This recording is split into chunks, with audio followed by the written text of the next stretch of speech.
نحمدہ ونسلم علی رسولہ الکریم اما بعد فاعوذ باللہ من الشیطان الرجیم بسم اللہ الرحمن الرحیم الصلاۃ والسلام علیک یا سیدی یا رسول اللہ، الصلاۃ والسلام علیک یا سیدی یا حبیب اللہ، الصلاۃ والسلام علیک یا سیدی یا نبی اللہ وعلی آلک و اصحابک یا نور اللہ۔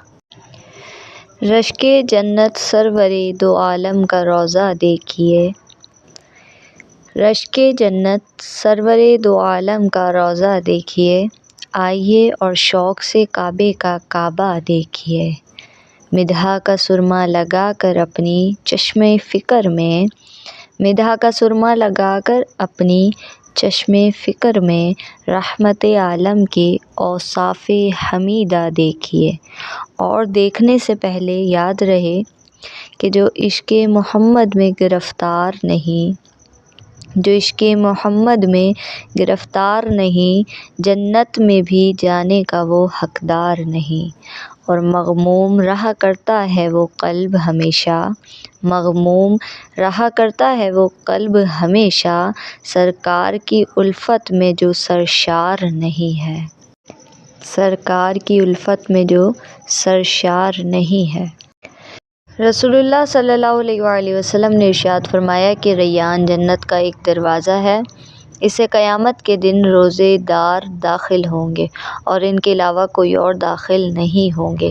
کہا جائے گا کہ روزے دار کہاں ہیں؟ پس یہ لوگ کھڑے ہوں گے اور ان کے علاوہ کوئی اور اس دروازے سے داخل نہیں ہوگا، اور جب یہ داخل ہو جائیں گے تو وہ دروازہ بند کر دیا جائے گا، پس پھر کوئی اور اس دروازے سے داخل نہیں ہوگا۔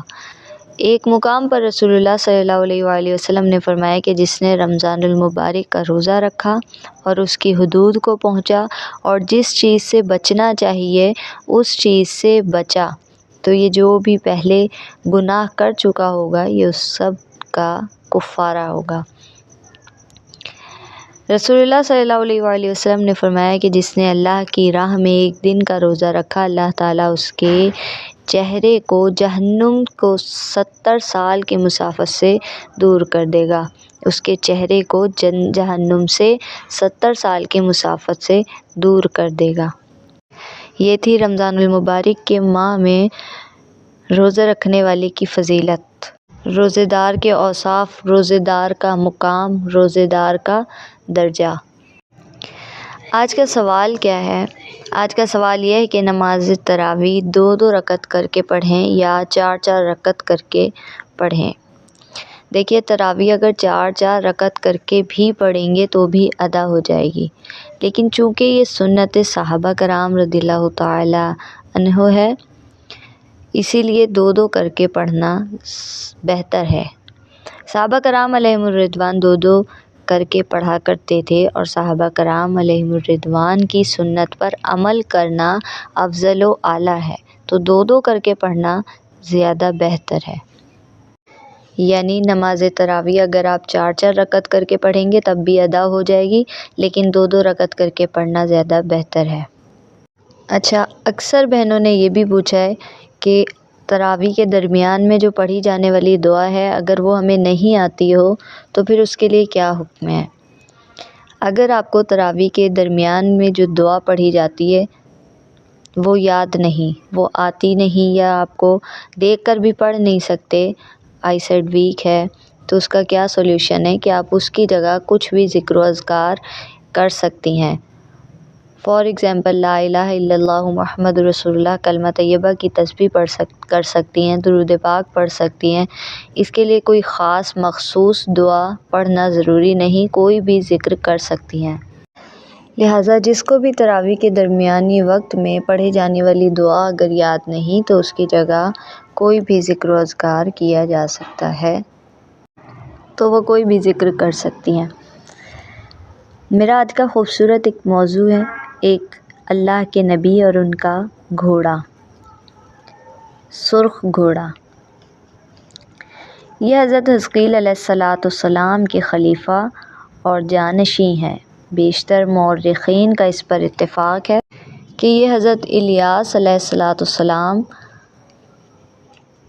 اور حضرت ہارون علیہ السلام کی نسل سے ہیں، اور ان کا نسب نامہ یہ ہے کہ الیاس بن یاسین بن فخاس بن ایزار بن ہارون علیہ السلام۔ حضرت الیاس علیہ السلام کی بعثت کے متعلق مفسرین اور مورخین کا یہ اتفاق ہے کہ وہ شام کے باشندوں کی ہدایت کے لیے بھیجے گئے،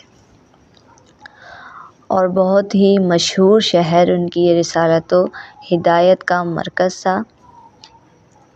اس دور میں اس شہر میں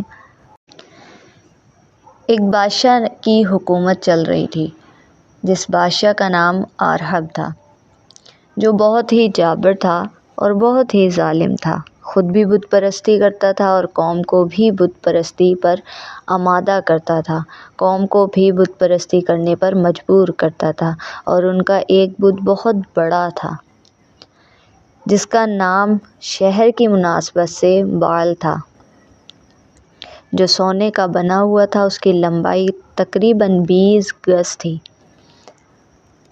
اس کے 4 چہرے بنے ہوئے تھے اور 400 خدام اس کی خدمت کرتے تھے، جس کو ساری قوم اپنے بیٹوں کی طرح مانتی تھی۔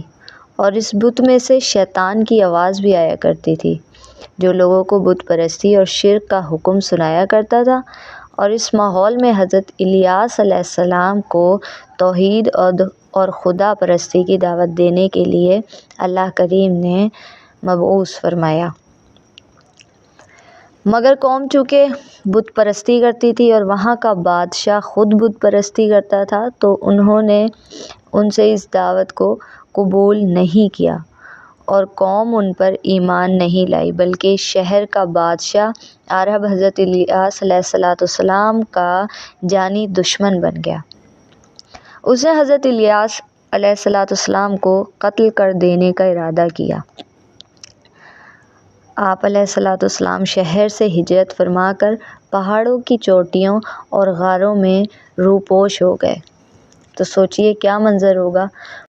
پورے 7 برس تک آپ خوف و ہراس کے عالم میں رہے، یہاں تک کہ آپ کے پاس کھانے کو کچھ نہیں تھا، پینے کو کچھ نہیں تھا۔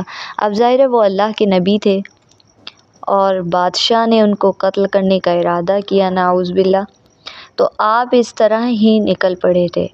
پھر آپ نے 7 سال جنگلی گھاسوں اور جنگل کے پھولوں اور پھلوں پر زندگی بسر فرمائی۔ بادشاہ نے آپ کی گرفتاری کے لیے بہت سے جاسوس الگ الگ جگہ پر مقرر کر دیے۔ پھر حضرت الیاس علیہ السلام نے اللہ کی بارگاہ میں دعا کی کہ اے اللہ، مجھے اپنے ظالموں سے نجات اور راحت عطا فرما۔ تو آپ پر وحی نازل ہوئی کہ اللہ تعالیٰ نے فرمایا، یہ قرآن مجید کا مفہوم ہے کہ اللہ کریم نے فرمایا کہ تم فلاں دن فلاں جگہ پر جاؤ، اور وہاں جو سواری ملے بلا خوف اس پر سوار ہو جاؤ۔ پھر کیا ہوا؟ مقررہ دن پر حضرت الیاس علیہ السلام وہاں اس مقام پر پہنچ گئے جو مقام اللہ کریم نے ان کے لیے مقرر کیا تھا۔ جب آپ وہاں پہنچے تو کیا دیکھتے ہیں کہ ایک سرخ رنگ کا گھوڑا کھڑا ہے۔ آپ اس پر سوار ہوئے، کیونکہ ظاہر ہے اللہ کا حکم تھا کہ بلا خوف اس پر سوار ہو جاؤ، تو وہ گھوڑا چل پڑا۔ تو آپ کے چچا زاد بھائی یسوع علیہ السلام نے آپ کو پکارا اور عرض کی کہ اب میں کیا کروں؟ تو آپ نے گھوڑے پر سوار ہونے کی حالت میں ہی اپنا کمبل ان پر ڈال دیا۔ یہ نشانی تھی کہ میں نے بنی اسرائیل کی ہدایت کے لیے اپنا خلیفہ بنا دیا۔ پھر اللہ تعالیٰ نے آپ کو سب کی نظروں سے اوجھل فرما دیا، یعنی حضرت الیاس علیہ السلام کو گھوڑے پر سوار جو تھے، آپ کو اللہ تعالیٰ نے سب کی نظروں سے پھر اوجھل فرما دیا، اور آپ کو کھانے اور پہننے سے بے نیاز کر دیا۔ اور حضرت الیاس علیہ السلام کو اللہ تعالیٰ نے فرشتوں کی جماعت میں شامل فرما لیا، اور آپ کے چچا زاد بھائی بڑی ہمت و عزم کے ساتھ لوگوں کو ہدایت کرنے لگے۔ پھر اللہ تعالیٰ نے قدم قدم پر ان کی مدد فرمائی، اور بنی اسرائیل آپ پر ایمان لائے اور آپ کی وفات تک ایمان پر قائم رہے۔ روایات میں ہے کہ حضرت الیاس علیہ السلام کو اللہ تعالیٰ نے حضرت موسیٰ علیہ السلام کا ہم پلہ بنا دیا۔ حضرت الیاس علیہ السلام اور حضرت خضر علیہ السلام ہر سال روزے بیت المقدس میں ادا کرتے ہیں، اور ہر سال حج کے لیے مکہ مکرمہ میں جایا کرتے ہیں، اور اس کے باقی دنوں میں حضرت الیاس علیہ السلام جنگلوں اور میدانوں میں گشت فرماتے رہتے ہیں، اور حضرت خضر علیہ السلام دریاؤں اور سمندروں کی سیر فرماتے ہیں۔ یہ دونوں حضرات آخری زمانے میں وفات پائیں گے جبکہ قرآن مجید اٹھا لیا جائے گا۔ یہ تھی داستان الیاس علیہ السلام، اللہ کے نبی اور سرخ گھوڑا جس پر آپ سوار ہوئے۔ اللہ کریم میرا بتانا، آپ کا سننا اپنی پاک بارگاہ میں قبول فرمائے۔ بتانے میں جو بھی غلطی بے ادبی کوتاہی ہو ان تمام کو معاف فرماتے ہوئے کل پھر اسی وقت اسی چینل پر ملاقات ہوگی ایک نئے موضوع کے ساتھ۔ تب تک کے لیے دعاؤں میں یاد رکھیے گا۔ اللہ حافظ۔